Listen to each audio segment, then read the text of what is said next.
वो आपने जो मीटिंग ली थी उससे आया हूँ। हाँ हाँ हाँ, उसी से आना है। अब आगे भी उसी से आ जाना, ये नोट करके रख लो।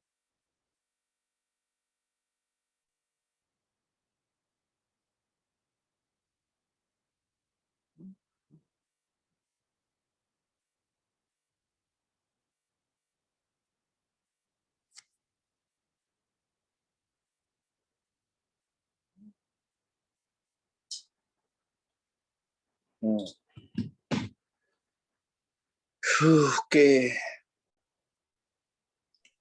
परिधि। तो बेटा परिधि अब ऐसा ऐसे ही आ जाना डेली, है ना।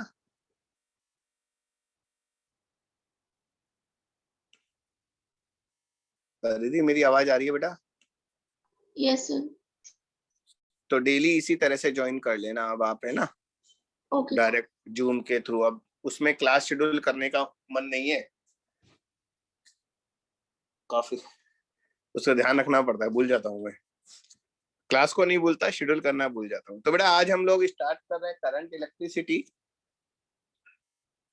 करंट इलेक्ट्रिसिटी, तो इस चैप्टर में हम लोग डिस्कस करेंगे इलेक्ट्रिक करंट को। एक्चुअली लास्ट चैप्टर में हम लोग डिस्कस कर रहे थे वो स्टैटिक चार्ज था, स्टैटिक। और इस चैप्टर में हम चार्ज को मूव कराएंगे। तो इलेक्ट्रिक करंट तो आप जानते ही हैं, 10th क्लास में पढ़ते हैं। तो इलेक्ट्रिक करंट होता है बेटा rate of flow of charge, यानी कि एक सेकंड में किसी पर्टिकुलर पॉइंट से जितना चार्ज पास हो जाएगा, that is called electric current, rate of flow of charge. तो आप एक काम कीजिए, करंट इलेक्ट्रिसिटी तो आपका चैप्टर का नाम है, वो लिख लीजिए। और उसके बाद फर्स्ट टॉपिक लिखिएगा इलेक्ट्रिक करंट। एक सा करता हूँ यार, इसमें ऐसे मजा नहीं आता, मैं अलग बना ही लेता हूँ नया। एक मिनट रुको, ये वाली लाइन सही रहेगी, चैप्टर का नाम बाद में डाल देंगे। तो पहले आप टॉपिक का नाम लिख लीजिए इलेक्ट्रिक करंट।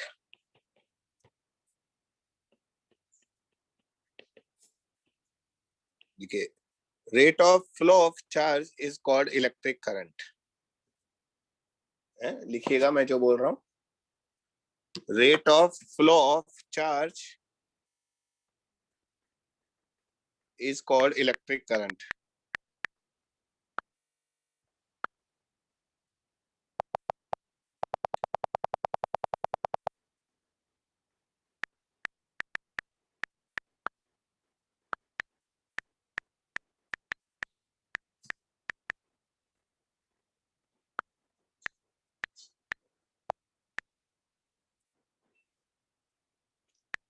अपना 21 22 सेशन कहलाएगा ना, ये सही है, याद रहेगा।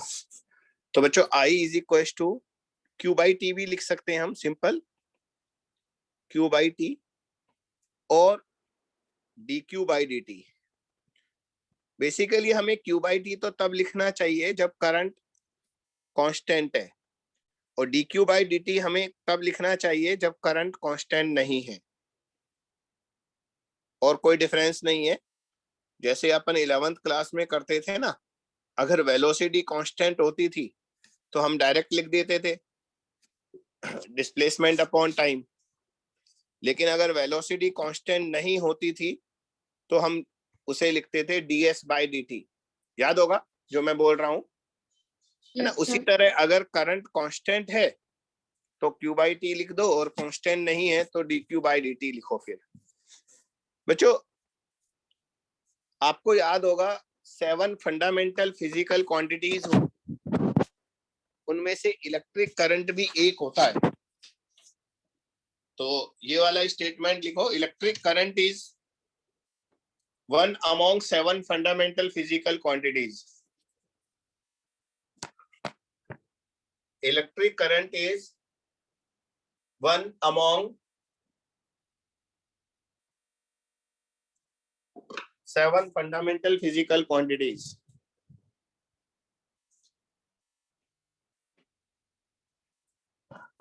तो बच्चों इसका एसआई यूनिट होता है एम्पियर।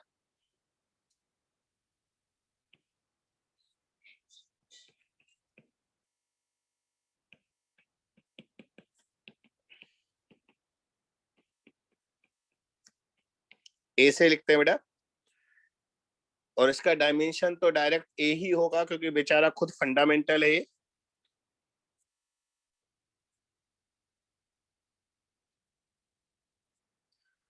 बच्चों अगर हम सॉलिड वायर की बात करें, अच्छा करंट केवल वायर में ही फ्लो करता है या और गैसियस मीडियम या लिक्विड मीडियम में भी फ्लो कर सकता है, ये बताइए। करंट सिर्फ सॉलिड वायर में ही फ्लो करता है ना? हमारे घर में तो करंट आ ही रहा है, वो तो वायर के थ्रू आ रहा है। Yes. लेकिन क्या गैसियस मीडियम और लिक्विड मीडियम में करंट फ्लो करता है बच्चा?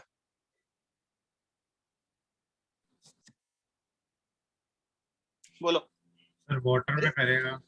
हाँ Water वाटर में करता है, करंट आता है, बिल्कुल करता है। अरे केमिस्ट्री में नहीं पढ़ते? अभी शायद नहीं पढ़ा होगा, इलेक्ट्रोलाइसिस वगैरह करते हैं ना ओपन। Yes sir, Yes, पढ़ा sir. है, पढ़ा हाँ है। बिल्कुल, तो वहां पर करंट फ्लो करता है और Yes, sir. गैसियस मीडियम में भी करता है। आपने लास्ट ईयर एटॉमिक स्ट्रक्चर वाले चैप्टर केमिस्ट्री में ही पढ़ा होगा, Yes गैसियस sir, मीडियम में cathode ray का डिस्चार्ज। analysis. हाँ cathode rays, very good very good very good very good. तो ऐसे स्टेटमेंट बोलोगे तो मुझे अच्छा लगेगा। बिल्कुल सही बोला, कैथोड रेज। तो बच्चों डिस्चार्ज ट्यूब कहलाती है ना। तो करंट सभी जगह फ्लो करता है, गैसियस मीडियम में, लिक्विड मीडियम में, सॉलिड में तो करता ही है। हम लोग केवल बेटा वायर वाले करंट को ही डिस्कस करेंगे, लिक्विड और गैसियस मीडियम का डिस्कशन हमारे नहीं है। तो हम यहाँ पर लिख रहे हैं, अगर किसी वायर में 1 सेकंड में n इलेक्ट्रॉन पास हो जाते हैं, लिखो if n electrons pass through a wire in 1 second, if n electrons pass through any wire in 1 second,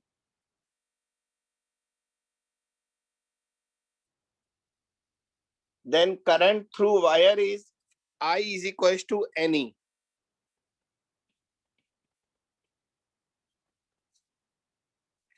Current through wire is I is equals to NE.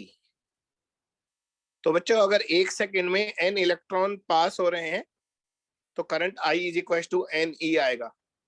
बेटा charge upon time होता है ना, तो current का charge कितना है Q, है ना, E सॉरी स्मॉल e। ये तो 1 इलेक्ट्रॉन का चार्ज है, टोटल चार्ज कितना होगा Ne, और टाइम तो मैंने ऑलरेडी 1 सेकंड ले आई है, तो ये Ne हो जाएगा। अब मुझे बताओ, अगर किसी वायर में 1 एम्पियर करंट फ्लो कर रहा है, 1 एम्पियर, तो उस वायर से 1 सेकंड में कितने ऑफ इलेक्ट्रॉन्स पास हो जाएंगे? एक छोटा सा क्वेश्चन आपको दे रहा हूं। Current through a wire is 1 ampere, current through a wire is 1 ampere, how many electrons are passing through this wire in 1 second? How many electrons are passing through this wire in 1 second? 1 second में wire के through कितने electron पास हो जाएंगे, निकालो।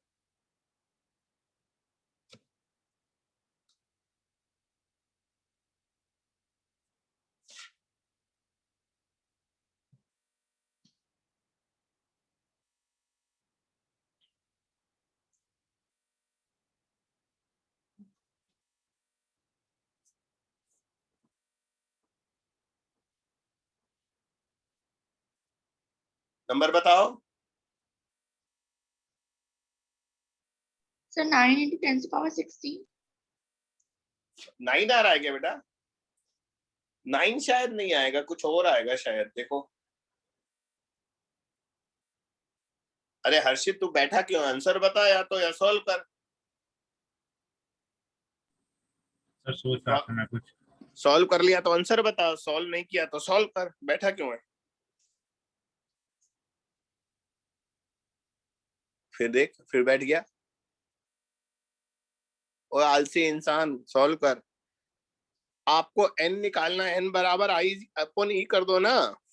Sir 0.06 in power -20 10 to the power कितना है -20 बेटा? Number of electron में 10 टू द पावर नेगेटिव कैसे आ सकता है? सर ऊपर से 20, सॉरी ऊपर से 20 है। करंट 1 लेना है, नीचे आएगा 1.6 इंटू 10 टू द पावर -19, तो ऊपर जाकर ये +19 हो जाएगा। 1.6 का 0 ऊपर चला जाएगा, 10/16, तो 10/16 को हम 5/8 लिख देते हैं और 19 पावर ऊपर ले जाते हैं। 5/8 0.625 होता है, हाँ, और इसे हम ऐसे लिख देते हैं 6.25 इंटू 10 टू द पावर 18। ये हमारा आंसर है।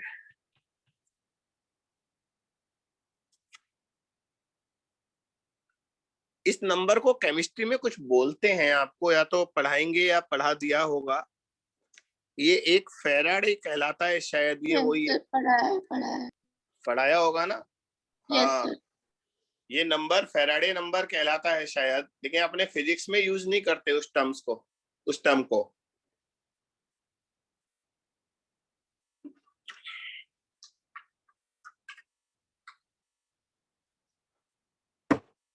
बच्चों अगर हम करंट से चार्ज निकालें, when current is not constant, तो ऐसे निकालेंगे। देखो भैया, I is equal to dq/dt तो होता ही है, ठीक है। अगर हम इसे क्रॉस मल्टीप्लाई कर दें तो dq is equal to I dt आ जाएगा। फिर हम इसे लेफ्ट साइड और राइट साइड में इंटीग्रेट कर दें, ऐसे क्रॉस मल्टीप्लाई करने के बाद इंटीग्रेट कर दिया, तो लेफ्ट साइड में तो चार्ज फ्लो आ जाएगा और राइट साइड में अभी हम कुछ करेंगे नहीं जब तक हमें करंट का फार्मूला नहीं मिले। तो बच्चों अगर करंट कांस्टेंट नहीं है, फिर आपको चार्ज निकाल, देखो कांस्टेंट करंट हो, चार्ज निकालना हो तो सीधे करंट को टाइम से मल्टीप्लाई कर देना। आई रिपीट, कांस्टेंट करंट है और चार्ज की वैल्यू निकालनी है तो सीधे मल्टीप्लाई कर दो I और T को। लेकिन अगर I कांस्टेंट नहीं है तो इंटीग्रेट करना पड़ेगा। तो बच्चों यहाँ पर एक पुरानी याद ताजा करो। अगर हम एक ग्राफ ड्रॉ करें करंट और टाइम में, करंट और टाइम में एक ग्राफ बनाता हूं मैं, यहाँ पर T है और यहाँ पर I है। जो भी ग्राफ आएगा उसमें area under the curve, graph कैसा भी बना दो, इंक्रीजिंग डिक्रीजिंग कैसा भी ग्राफ बना लो, मैं तो सिर्फ ये इंफॉर्मेशन देना चाह रहा हूं। इसमें जो एरिया आएगा, एरिया अंडर द कर्व, वो बताओ किसके बराबर आएगा? कौन सी फिजिकल क्वांटिटी होगा वो? एरिया। अरे ये जो एरिया आएगा ना, ये दो, ये जो एरिया होगा, ये एरिया किसके बराबर आएगा? अगर ये जवाब नहीं दिया ना, मैं तुम्हें छोड़ूंगा नहीं। अब ये इतनी 11th क्लास की इतनी बेसिक चीजें हैं जिनको हम हर चैप्टर में बताते हैं 11th में, तो आपको आंसर देना पड़ेगा। एरिया अंडर द कर्व क्या आएगा? चार्ज। यस। अरे यार, मैंने ये कहानी अगर शुरू की तो समझ जाओ ना, उसका लिंक इसी से होगा। किसी भी एरिया अंडर द कर्व, जब भी हम कोई एरिया निकालते हैं, ओ ऋत्विक और श्रेया, तुम लोगों को तो बहुत जल्दी आंसर देना चाहिए। अभी एप्लीकेशन ऑफ इंटीग्रेशन में यही तो बताया था तुम्हें, और क्या बताया था मैंने? सब बोलने वाले। हाँ, बोलते सोचते रहना है ना बेटा। किसी भी ग्राफ में एरिया अंडर द कर्व जो होता है वो इंटीग्रल y dx होता है। यहाँ पर y एक्सिस में करंट है और x एक्सिस में टाइम है, तो एरिया अंडर द कर्व होगा इंटीग्रल I dt, और integral I dt is equal to charge flow. तो बच्चों ये जो एरिया आएगा ये चार्ज फ्लो के बराबर आएगा। तो ये ग्राफ भी बना लो और ये इंफॉर्मेशन भी लिख लो। ग्राफ की शेप कुछ भी हो सकती है, शेप जरूरी नहीं है मैंने बनाई वही हो। ये तो सिर्फ इंफॉर्मेशन के लिए मैंने एक सैंपल ग्राफ बना दिया।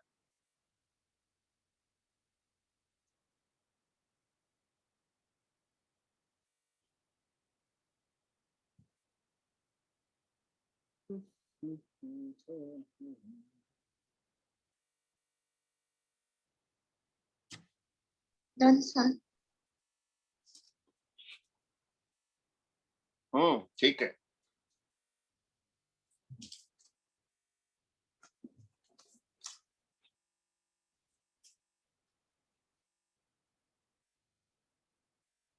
इस पर एक क्वेश्चन दे देते हैं आपको। वत्सल जी चले गए कहीं घूमने फिरने, वो सब वत्सल नहीं, ऋत्विक। बीच बीच में बच्चे घूमने चले आते हैं।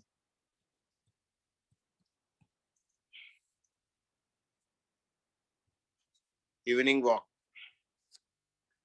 बच्चा लिखो, current flowing through a wire is 10 - 2t। Non uniform current है, आई मीन वेरिएबल करंट है। Current through any wire is I is equals to 10 - 2t। Calculate total charge flow through this wire in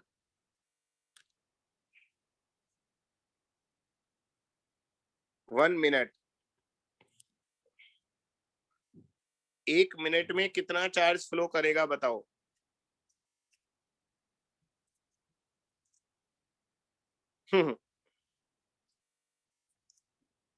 वैसे है ना, funny question बन गया ये। बेचारा हमारा करंट तो 5 सेकंड के बाद 0 हो रहा है, तो 5 सेकंड के बाद मेरा चार्ज की वैल्यू पूछना अच्छा नहीं है, इसलिए मैं 1 मिनट को चेंज कर देता हूं। तो 5 सेकंड ही कर दो फिर इसको, क्योंकि 5 सेकंड के बाद तो बेचारा करंट फ्लो ही नहीं कर रहा, तो चार्ज निकाल कर क्या करेंगे।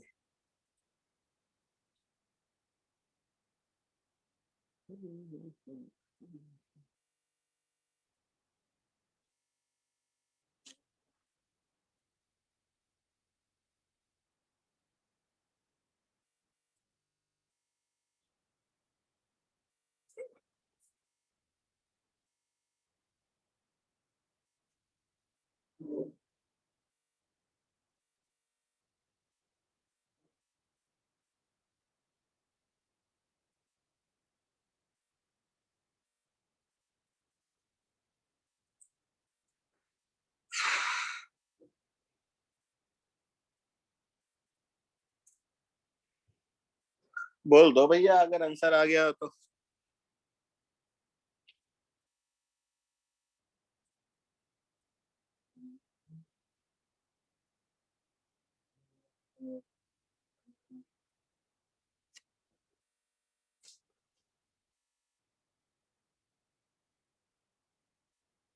Sir, 0. 0 आ रहा है? 0 तो नहीं आएगा।0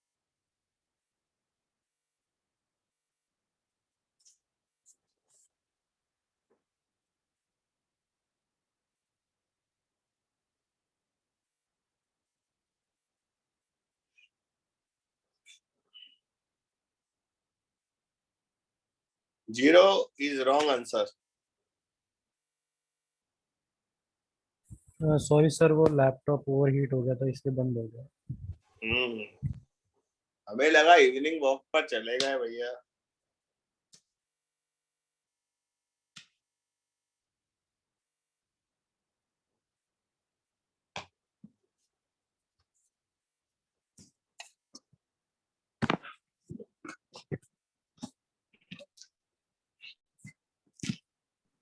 सर -10।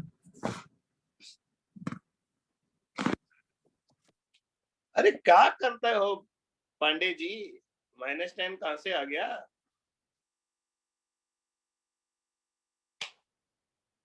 हीरो, आज मुझे लग रहा है कुछ गड़बड़ है, दिमाग काम नहीं कर रहा है आपका, है ना।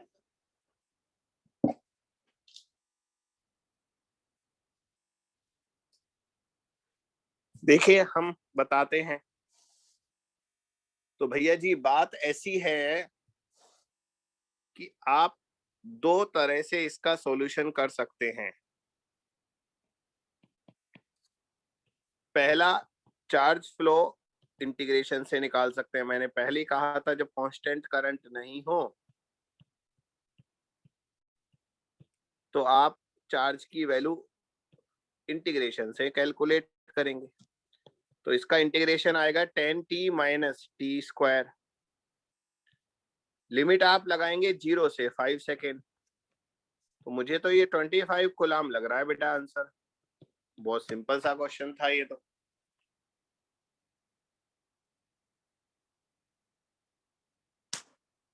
क्या हुआ जी?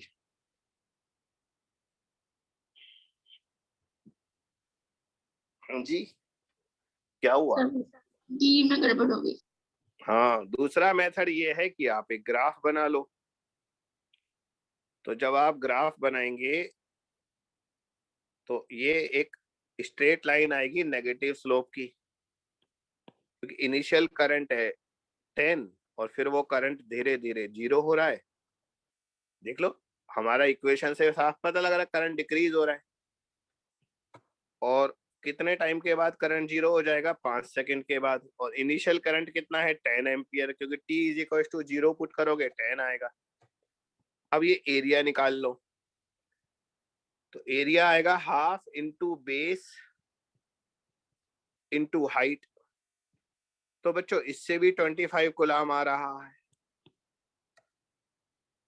कैसे भी कर लो आंसर सेम ही आएगा।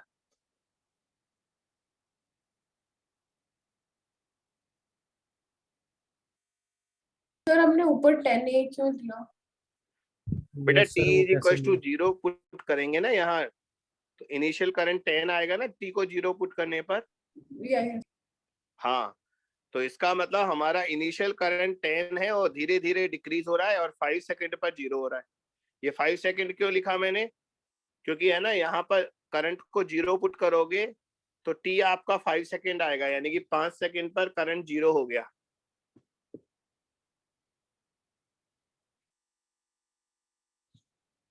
एनीथिंग एल्स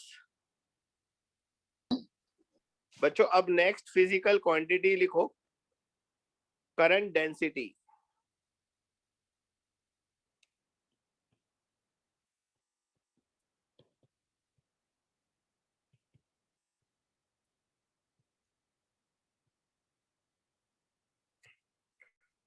बच्चों करंट डेंसिटी होता है करंट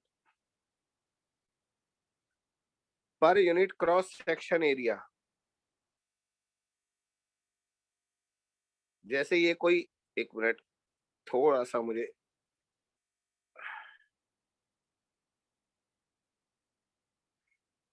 हाँ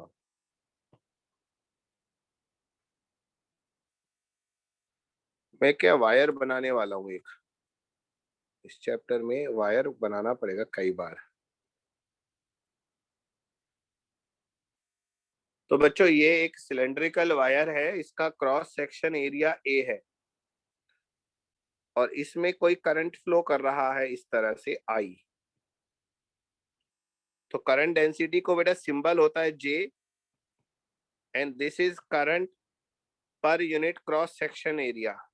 डेफिनेशन है, लिख लो पहले डेफिनेशन लिख लो। Current per unit cross section area is called current density.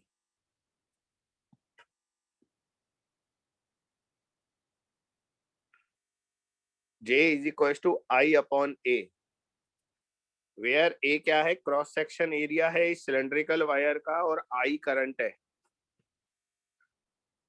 I current है और A इसका क्रॉस सेक्शन एरिया है, ये वाला।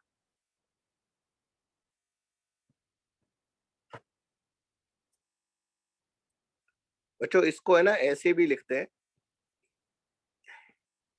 ये है ना फार्मूला मैग्नेटिज्म में काम में लूंगा मैं, अभी तो इस चैप्टर में कुछ काम का नहीं है, बस डेकोरेटिव है। Current is also equal to dot product of current density and cross section area. बच्चों एक बात 11th क्लास में काम नहीं आई, इस यहाँ बहुत काम आएगी। एरिया जो होता है वो वेक्टर क्वांटिटी होता है। एरिया जो है वो वेक्टर क्वांटिटी होता है और इसकी जो डायरेक्शन होती है ये प्लेन के परपेंडिकुलर होती है। जैसे अगर प्लेन हॉरिजॉन्टल है तो एरिया वेक्टर वर्टिकल होगा, और अगर प्लेन वर्टिकल है तो एरिया वेक्टर हॉरिजॉन्टल होगा। तो अभी इस चैप्टर में यूज नहीं होने वाला, इसलिए मैं आपको ज्यादा डिटेल में नहीं ले जा रहा। मैग्नेटिज्म वगैरह में काफी काम आने वाला है ये, तो तब हम इसको डिस्कस करेंगे, अभी तो रहने देते हैं। तो बच्चों करंट डेंसिटी की यूनिट क्या आएगी, ये तो फार्मूले से निकाल कर आप ही बता दो। एम्पीयर पर metre. Ampere per metre square. और इंपॉर्टेंट बात क्या है, current density is a vector quantity, ये जरूर लिख लेना बच्चों। Current is a scalar quantity but current density is a vector quantity. I repeat, current is a scalar quantity but current density is a vector quantity.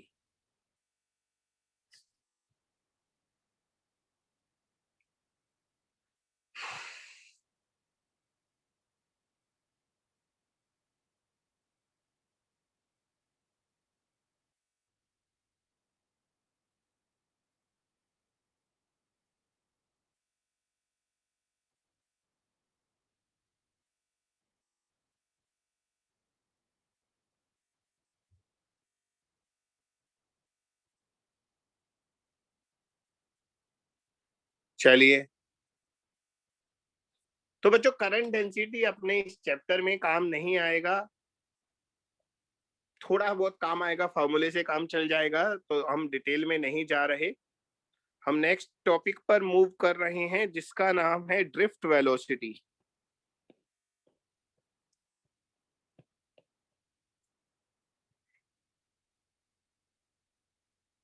बेटा क्या होता है, जैसे हमारे पास कोई वायर है, ये सिलेंड्रिकल वायर है, इसे कॉपी कर लेता हूं मैं।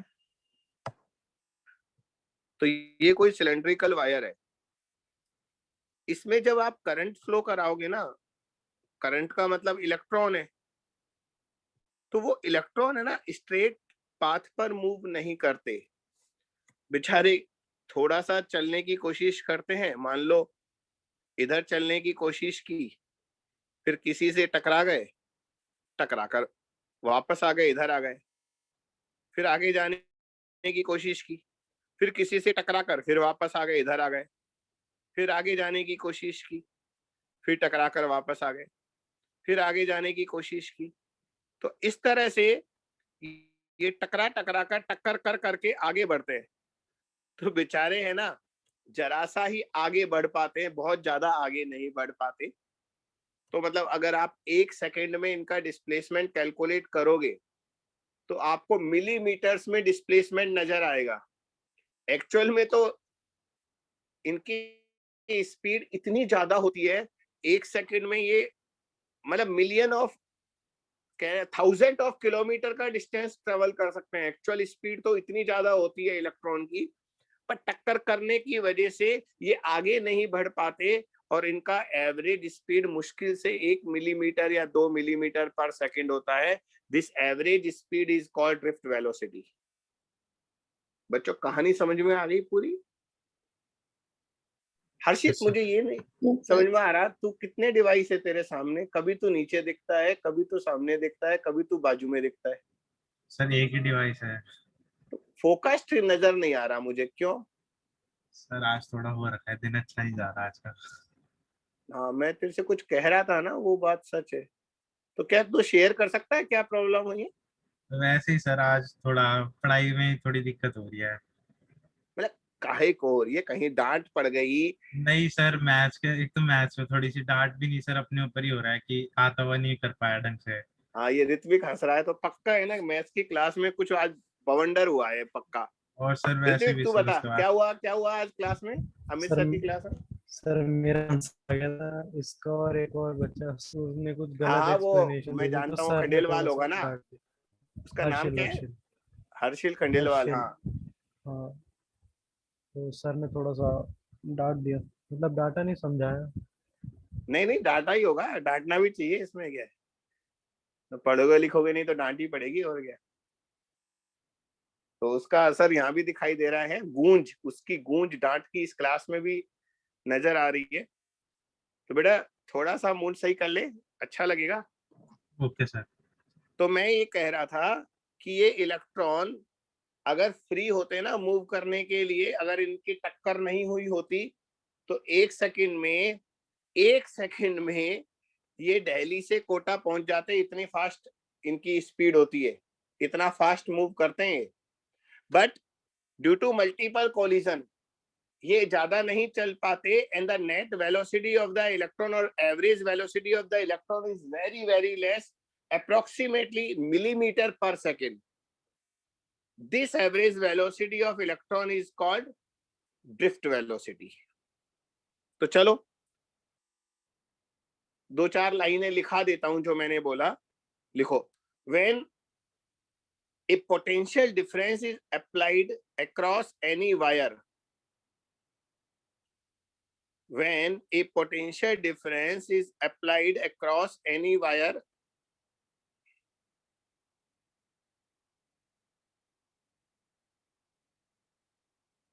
comma, electrons experience force towards higher potential. Electrons experience force towards higher potential. बच्चों जब पोटेंशियल डिफरेंस अप्लाई करते हैं हम किसी वायर के अक्रॉस, तो इलेक्ट्रॉन हायर पोटेंशियल की तरफ फोर्स फील करते हैं, and due to this force they acquire a great velocity in short time interval. लिख लो, due to this force electrons acquire a great velocity or large velocity in a very short time interval. Very short time interval. Full stop. But due to multiple collisions,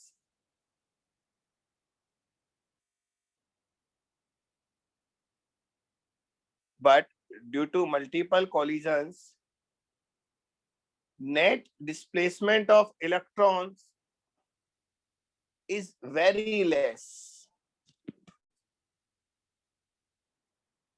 Net displacement of electrons is very less. Bracket में लिख दो बेटा, approx 1 millimeter per second. Approx 1 millimeter per second.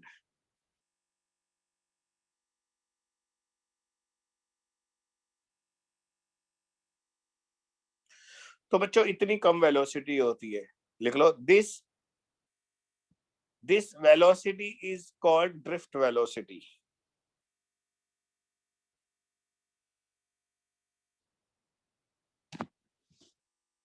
This velocity is called drift velocity. एक formula होता है, बस वो formula याद कर लेना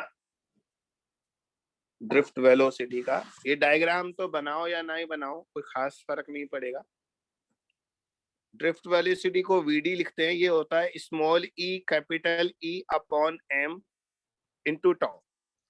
बताता हूँ, सारे सिंबल्स का मतलब बताता हूँ, पहले फॉर्मूला लिखो। वेयर बच्चों small E charge of electron है, हम जानते ही हैं,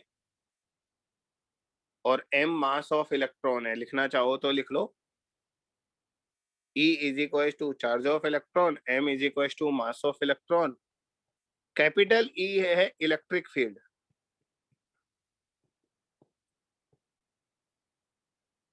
inside the wire.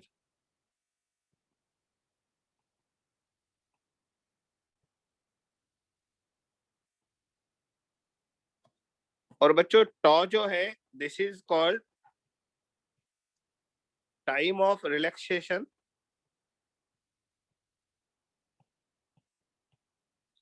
Basically time of relaxation जो होता है, ये दो कॉलिजन के बीच का इंटरवल होता है ना, इलेक्ट्रॉन बार बार टकराते हैं ना, तो आगे लिख दो, दिस इज एवरेज टाइम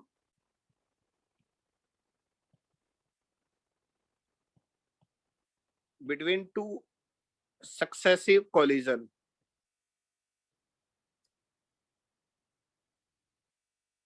दो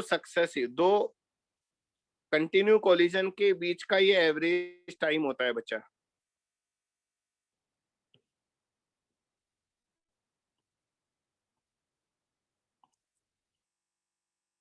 इसका नाम होता है टाइम ऑफ रिलैक्सेशन। तो ये ड्रिफ्ट वेलोसिटी का फॉर्मूला है,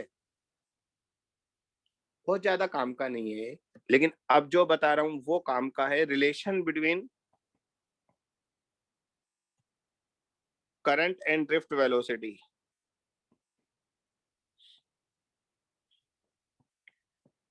relation between current and drift velocity.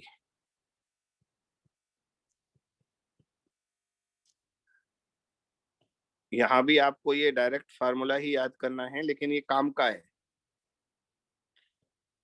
I is equal to NEAVD, ये काम का है बच्चों। ये आपको बढ़िया ढंग से याद करना है, इस पर क्वेश्चन आते हैं। करंट और ड्रिफ्ट वेलोसिटी में ये रिलेशन होता है, I is equal to NEAVD।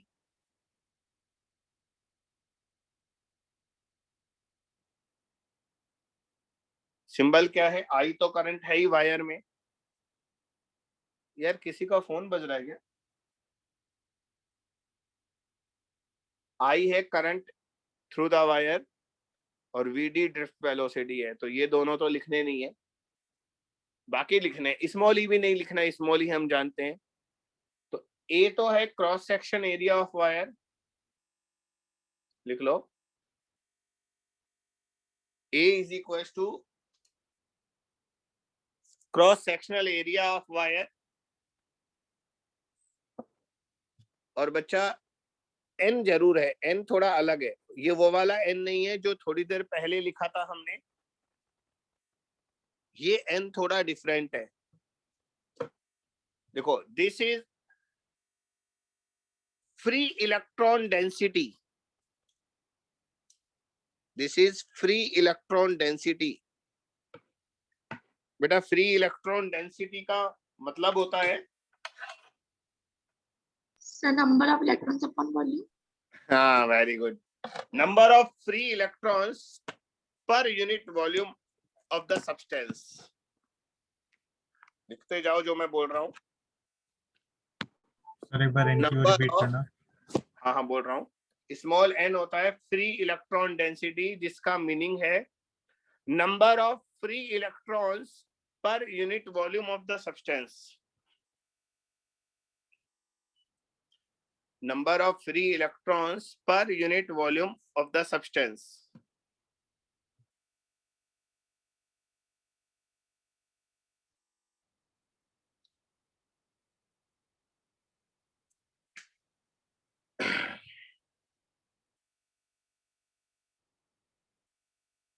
ये है मतलब इसका।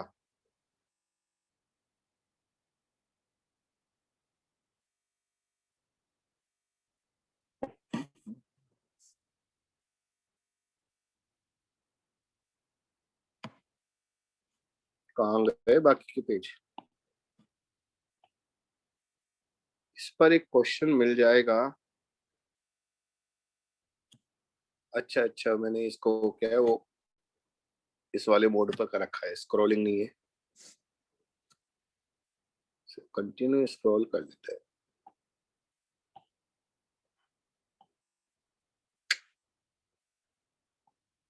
ये लो, अब सही है बच्चों।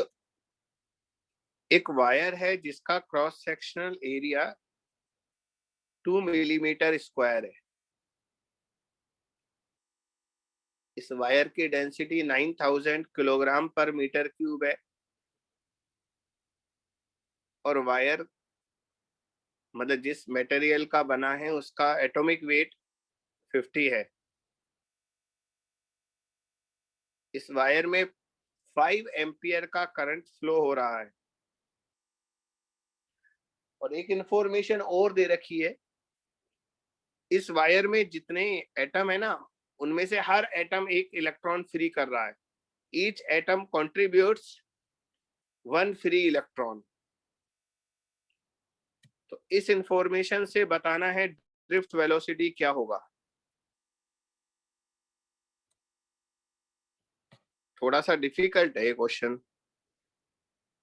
लेकिन अगर मैं तुम्हें करने ही नहीं दूंगा तो फिर आप सीखोगे कैसे। तो इसको अपने घर ले चलते हैं।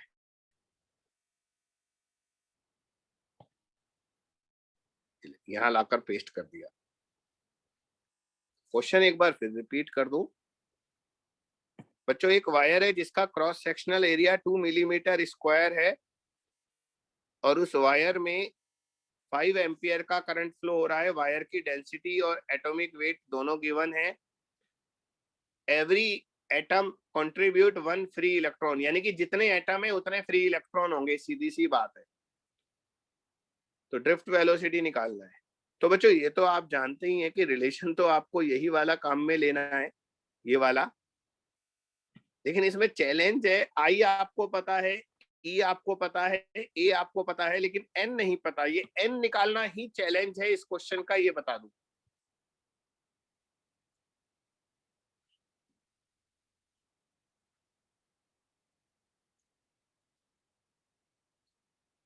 और मैं आशा करता हूं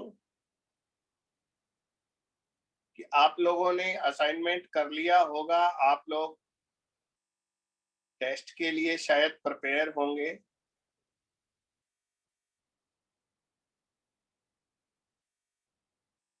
बच्चों, एक बात बताओ, आपका इस बार संडे को और कोई टेस्ट है क्या, किसी कोचिंग का या स्कूल यस का? सर, मेरा है कितने बजे है? अभी है 9 to 12।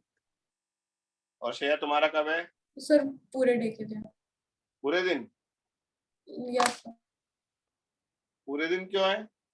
सर, 24 आवर्स में कभी भी 1 घंटे का दे सकते। ये लड़की है ना, देख क्या मतलब कैसे बोल रही है ये, हद हो गई। ऐसा बोलना 1 घंटे का टेस्ट है, बोल रही है पूरे दिन टेस्ट है। शेड्यूल एक पूरे दिन में करते हैं, क्या मतलब? अगर मैं पकड़ू नहीं ना तो तुम बेवकूफ बना दो सबको, है ना, पूरे दिन। तो बेटा 1 आवर का टेस्ट है ना, वो भी अपने पास फ्लेक्सिबिलिटी है, कभी भी दे सकते हैं। मेरा भी यही होगा, मेरा टेस्ट भी लगभग 1 आवर या 75 मिनट का होगा। और ड्यूरेशन उसका 9 से 12 ऐसा करूंगा, है ना। सुनो, उसका है ना शेड्यूल, चलो वही कर दूंगा मैं तो, सुबह 9 से शाम को 6 बजे तक, जब मर्जी हो दे लेना, ठीक है। टॉपिक होगा इलेक्ट्रोस्टैटिक्स, पूरा फुल इलेक्ट्रोस्टैटिक्स। काफी बड़ा चैप्टर है ये और उसमें डिटेल बहुत है। हर्षित, काय को हंसी आ रही है तेरे को? सर मेरा भी टेस्ट है ना उस कॉलेज डोर्स का, तो मैं उसका सोच रहा हूँ। कॉलेज डोर तो कंपलसरी थोड़ी ना है, वो तो तू कभी नहीं भी सर, शेड्यूल। कंपलसरी है, मामा ने बोला है संडे को देना है तो देना है। मामा शेड्यूल करके देते हैं क्या तेरे को, या खुद करता है तू? सर खुद ही करता हूँ, उन्होंने वो दे रखे हैं मेरे को टेस्ट। हाँ, बढ़िया है, बिल्कुल बढ़िया है, तभी पढ़ोगे तुम। इसी तरह उधर राजेश सर ने भी, क्या नाम है उसका, तेजस का, बिल्कुल ऐसे शेड्यूल बनाकर रखते हैं। जानता है तेजस को?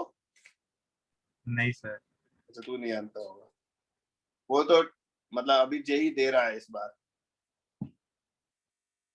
एनीवे, तो बच्चों अपना 6 घंटे का टेस्ट है, वो 9 घंटे की शेड्यूलिंग होगी, उसमें 1 घंटा कभी भी निकाल लेना अपने कीमती वक्त में से, थोड़ा सा वक्त हमारे लिए भी निकाल लेना। और अब आप इस क्वेश्चन पर फोकस करो, मैं चुप हो जाता हूँ, है ना।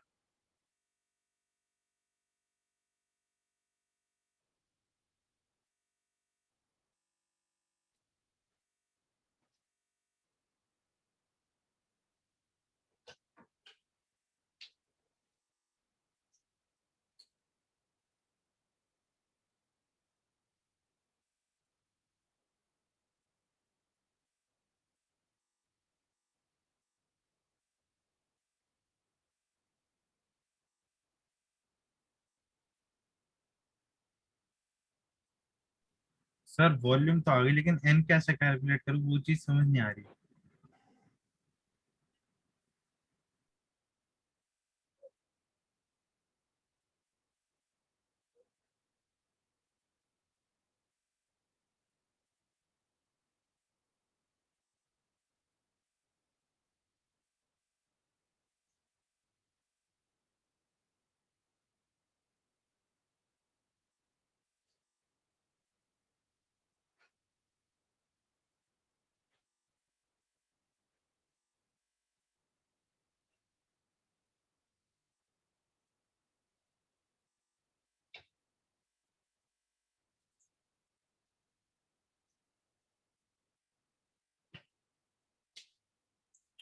कुछ बात बनी क्या?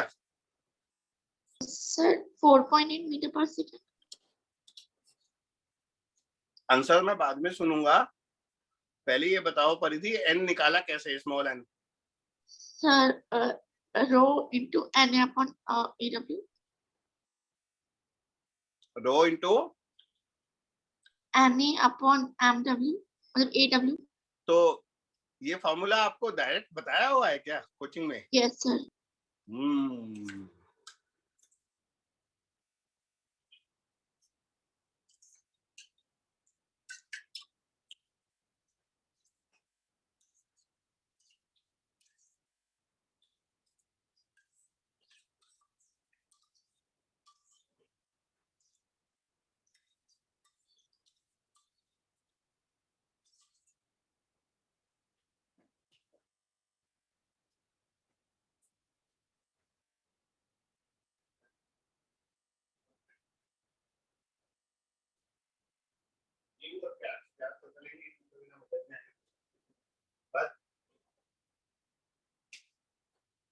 चलो बच्चों मैं बताता हूँ।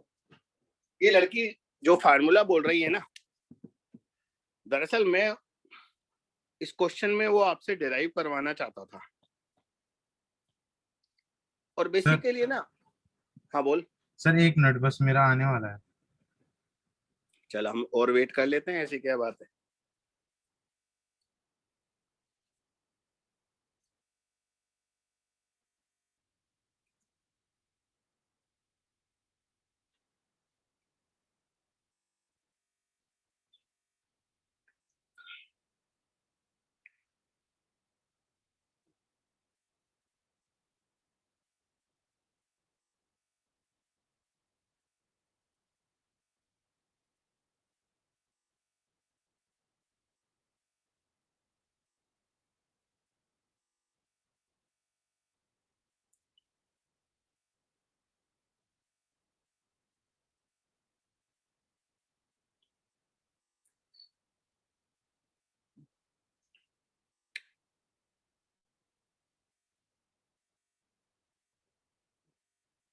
Sir 8.6 into 10⁻18।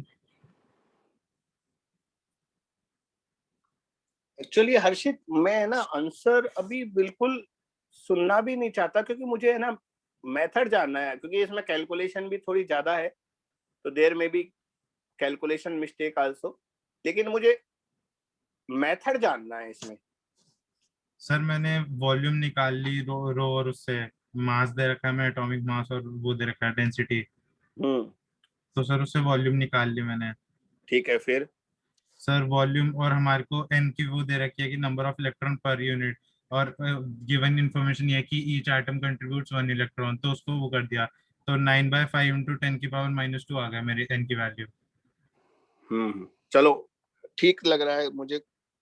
मैं ये बताना चाह रहा हूँ कि इस क्वेश्चन में है ना, हम वो यूनिट और यूनिट्स वाला जो गेम होता है ना, एक यूनिट से हम फार्मूला बना लेते हैं, वो करते हैं। देखो ये चीजें आपको सीखना चाहिए। मुझे number of electron per unit volume निकालना है और अभी आपको बताया number of electron per unit volume उतने ही होंगे जितने नंबर ऑफ एटम है। तो आपको निकालना है नंबर ऑफ एटम्स पर यूनिट वॉल्यूम।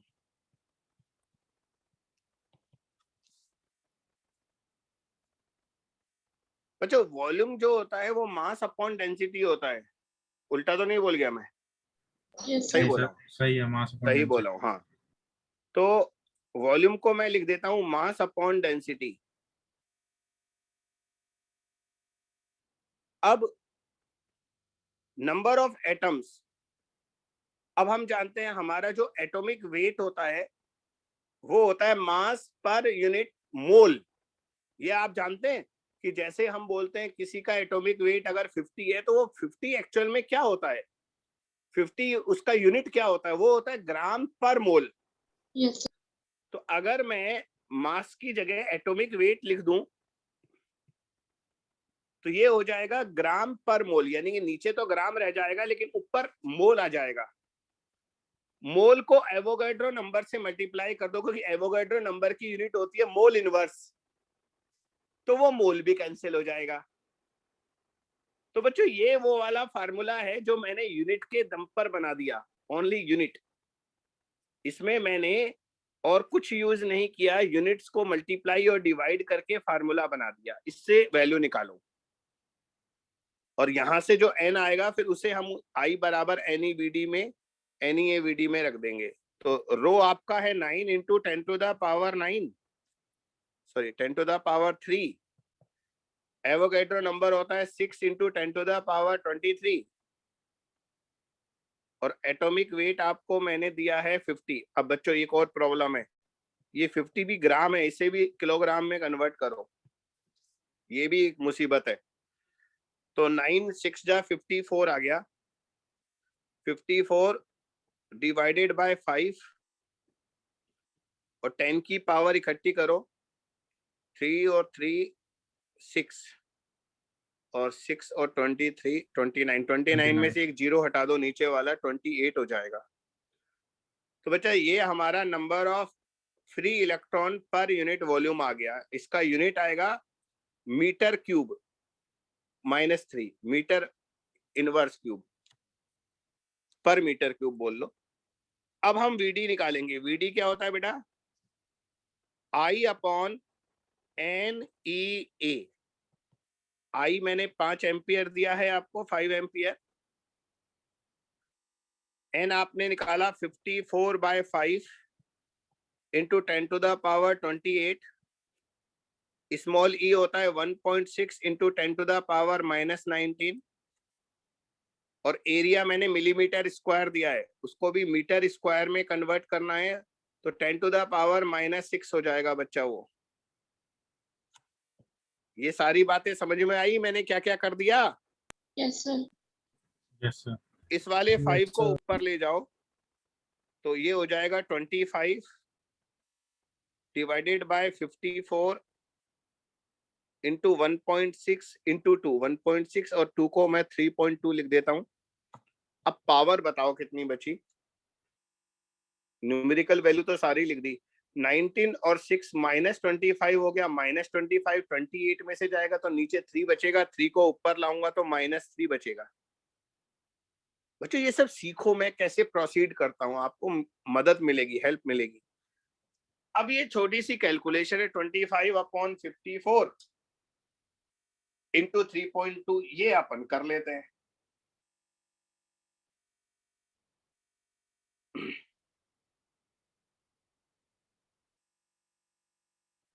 ये आ रहा है 0.144। तो बच्चों ये ड्रिफ्ट वेलोसिटी मीटर पर सेकंड में आएगा, और 10 टू द पावर -3 को मैं मिलीमीटर लिख दूं तो ये आएगा। अब देखो याद है आपको, मैंने थ्योरी में भी यही लिखाया था, ड्रिफ्ट वेलोसिटी का जो ऑर्डर होता है वो मिलीमीटर पर सेकंड होता है। देखो हमारा आंसर भी उसी ऑर्डर का आ रहा है। Yes, इसका sir. मतलब मैंने जो आपको डेटा दिया है क्वेश्चन में वो बिल्कुल सही डेटा दिया है, उससे हमारा बिल्कुल प्रैक्टिकल वैल्यू आ रहा है।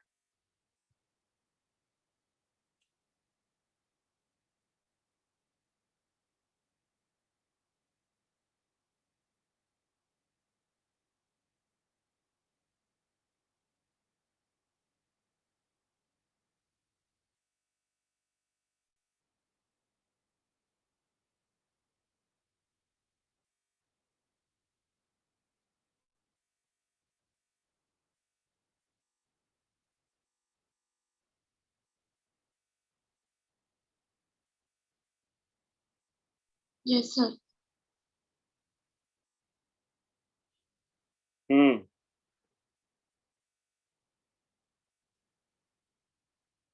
चलिए क्वेश्चन हुआ हमारा बच्चों। अब हम इस चैप्टर के सबसे इम्पोर्टेंट टॉपिक पर जा रहे हैं, मतलब पूरा चैप्टर है ये टॉपिक, ये मान लो, जिसका नाम है ओम्स लॉ।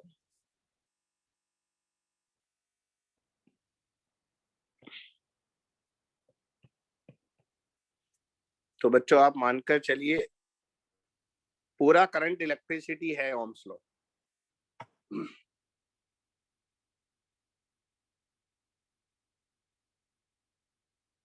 भैया 10th क्लास में पढ़ा है, तो थोड़ा सा पहले आप शुरुआत कर दो, फिर हम आगे बढ़ा देंगे इस बात को। थोड़ा सा आप बता दो ओम्स लॉ क्या होता है। V is equal to IR. Is directly proportional to I. ये कोई बात थोड़ी ना हुई, फार्मूला बताने को थोड़ी ना बोला। थोड़ा इज्जत के साथ बताइए V is equal to IR का मतलब क्या होता है। सर अगर कोई फिजिकल कंडीशन है लाइक टेम्परेचर, तो वो कांस्टेंट रहेगी, तो उसका जो पोटेंशियल डिफरेंस होगा वो डायरेक्टली प्रोपोर्शनल होगा उसके करंट के।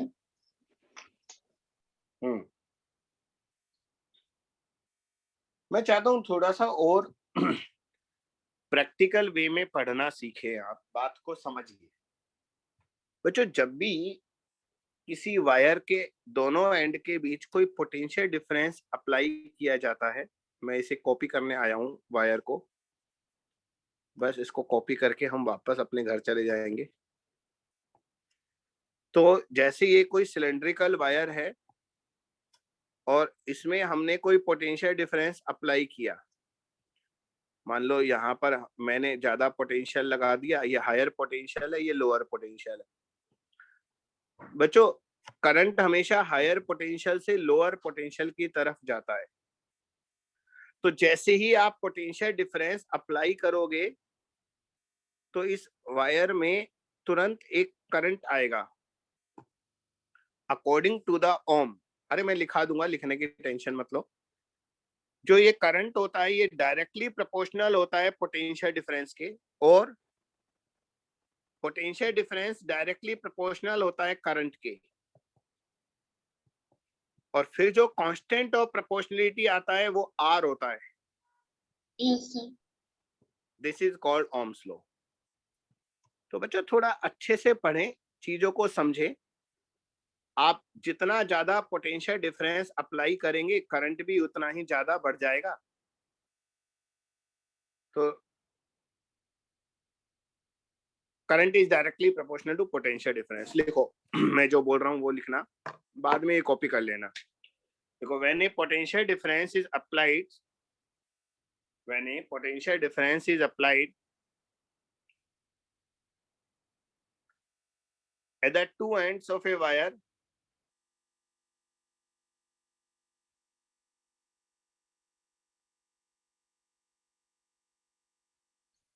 at the two ends of a wire, comma, current flows inside the wire.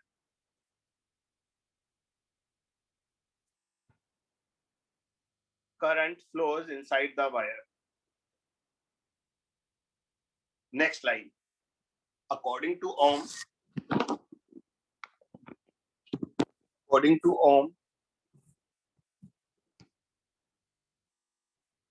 this current is directly proportional to potential difference applied.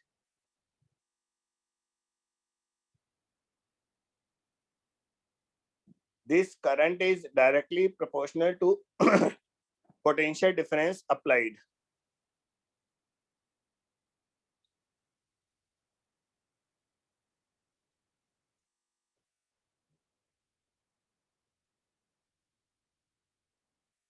अब ये बाकी सब कॉपी कर लो।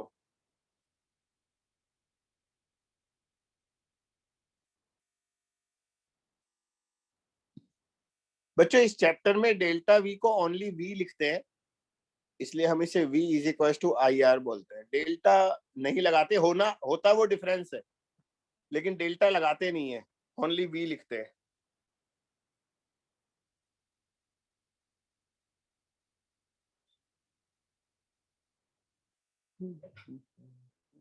सर हर जगह आई कैपिटल आई से डिनोट नहीं होता है।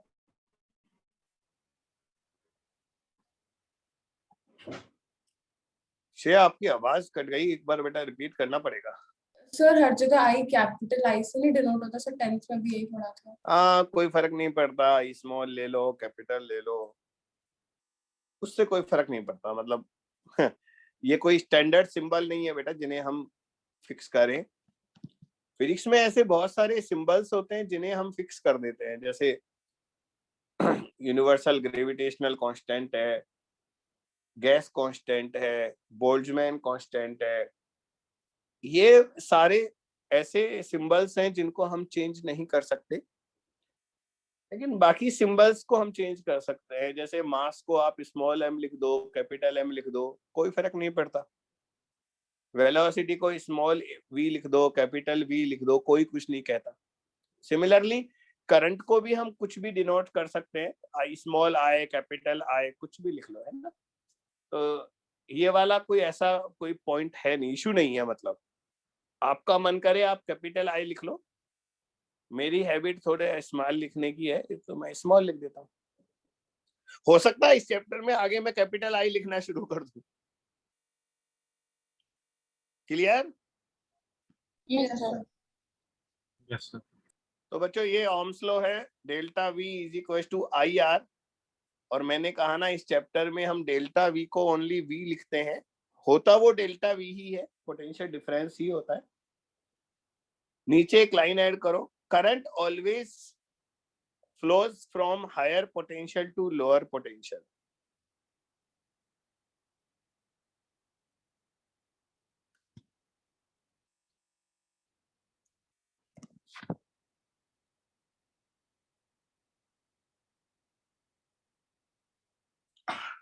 बात बताओ,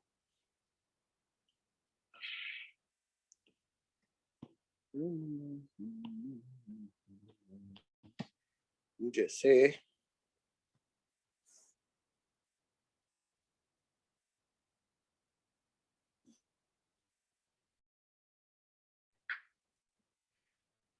तो बच्चा ये कोई मैंने वायर लिया,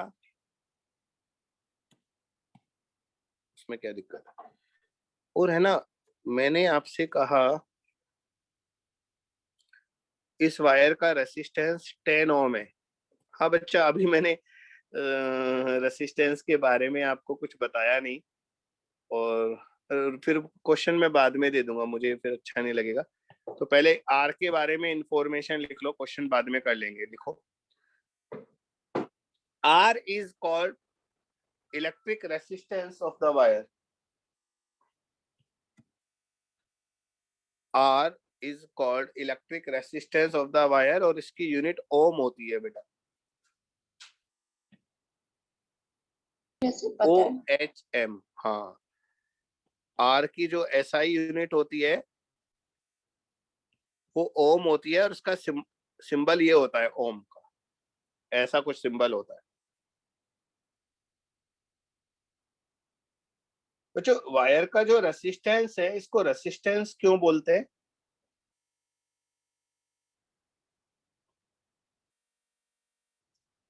ऋत्विक थोड़ा तो प्रेजेंस दिया कर सर क्लास में। हाँ, ऐसे क्योंकि सर मजा ये किया था। करंट के फ्लो को रेजिस्ट करता है, अपोज करता है। हाँ, बिकॉज करंट के फ्लो को ऑब्स्ट्रक्ट करता है, इसलिए हाँ रोकता है।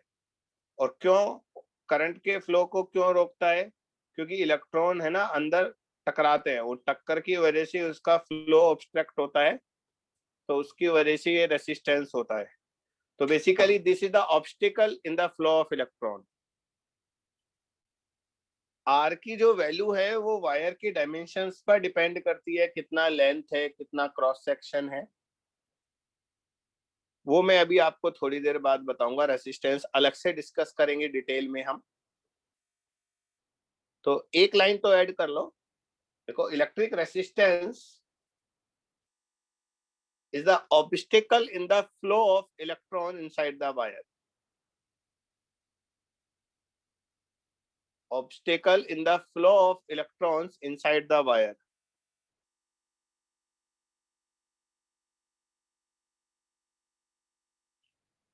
अब मैं अपनी बात को दोबारा बोलता हूं जो मैं अभी कह रहा था।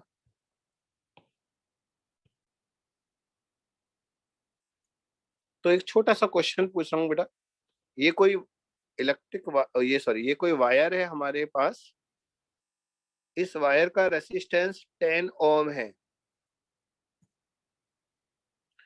इस वायर के दोनों एंड्स को मैंने दो डिफरेंट पोटेंशियल पर मेंटेन किया हुआ है।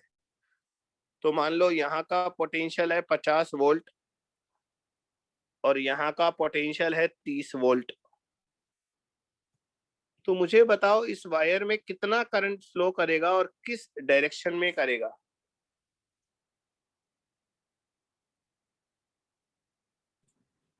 सर मैं बताऊं?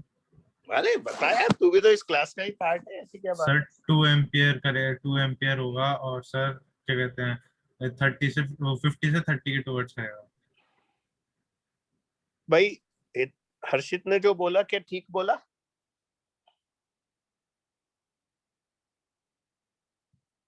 सर सही बोला, 50 to 30 होगा। तो हम इससे बोलेंगे हाँ, लेफ्ट टू राइट जाएगा करंट, क्योंकि करंट हमेशा हायर से लोअर पोटेंशियल की तरफ जाता है और करंट होता है डेल्टा V बाय R। तो पोटेंशियल डिफरेंस कितना है 50 और 30 का? 20 है। सर 20। R कितना है? 10 है।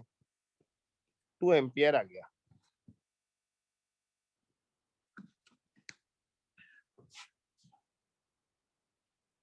एक और क्वेश्चन पूछता हूँ।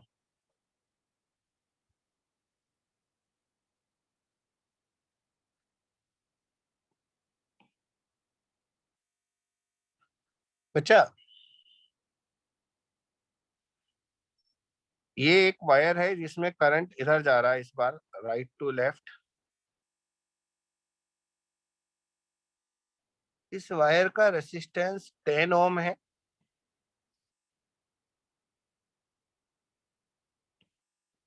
करंट इसमें 5 एम्पियर का फ्लो हो रहा है। डायरेक्शन आपको मैंने बता दी करंट की।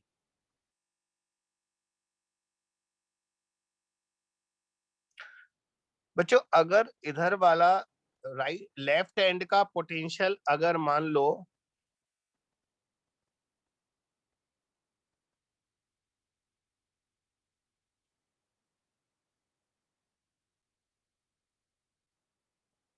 60 वोल्ट कर दूं मैं, तो मुझे बताइए राइट एंड का पोटेंशियल कितना होगा? 110 to 110। Sir 10 volt. सर 10। बेटा 10 तो कैसे आ सकता है? करंट सर तो 1 हायर 1 से 10 लोअर जाता है ना।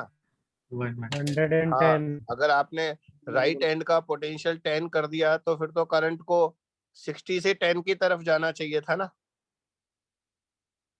तो ऋत्विक ने सही बोला है। ऋत्विक ने सही बोला है बेटा, करंट हमेशा हायर से लोअर जाता है, तो V must be more than 60 volt. और डिफरेंस हमें पता है डेल्टा V जो है वो I इंटू आर यानी कि 50 वोल्ट आएगा। तो दोनों एंड का डिफरेंस 50 आएगा। तो ये 10 वोल्ट भी हो सकता है, 110 भी हो सकता है। पर 10 इसलिए नहीं हुआ क्योंकि डायरेक्शन ऑफ करंट है वो राइट टू लेफ्ट है, तो राइट वाला जो एंड है वो हायर होना चाहिए लेफ्ट वाले एंड से, इसलिए तो हमने 10 110 वाले को क्रॉस कर दिया और 110 वाले को एक्सेप्ट कर लिया। So the right answer is 110। बढ़िया। Yes sir. Yes sir. तो Yes, sir. अगर मैं राइट हैंड का पोटेंशियल 0 कर दूं, इस पूरे डिस्कशन को कॉपी कर लेते हैं, पूरे डिस्कशन को।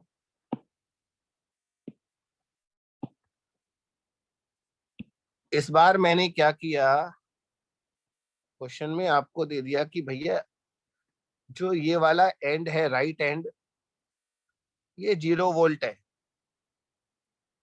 तो इसका जो लेफ्ट एंड आएगा वहां का पोटेंशियल आप बताओ कितना आएगा। बाकी क्वेश्चन का Sir, 50. डेटा सेम है। 50 हाँ 50 वोल्ट। 50 फिर वोल्ट। वही गड़बड़ कर रहे हो। अगर लेफ्ट का 50 आ गया तो फिर करंट को तुम लोअर से हायर पहुंचा रहे हो। इस बात पर ध्यान क्यों नहीं दे रहे तुम? पिछली बार भी गड़बड़ की।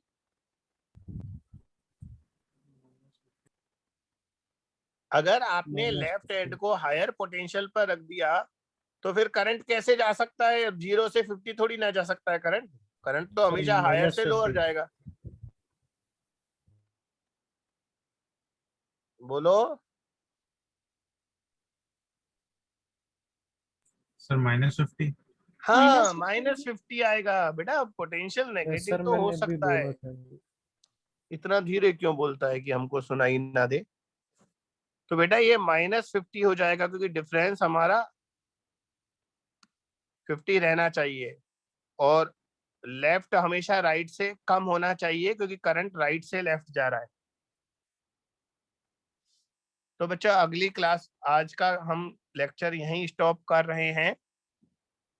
अच्छा लेक्चर रहा, एक बार आप रिपीट करना। करंट इलेक्ट्रिसिटी में Yes. कमांड बनाना है आपको।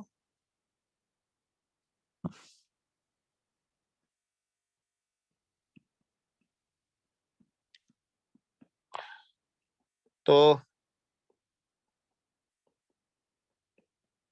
संडे से पहले तो हम मिल नहीं रहे, अब तो हम टेस्ट के बाद ही मिलेंगे।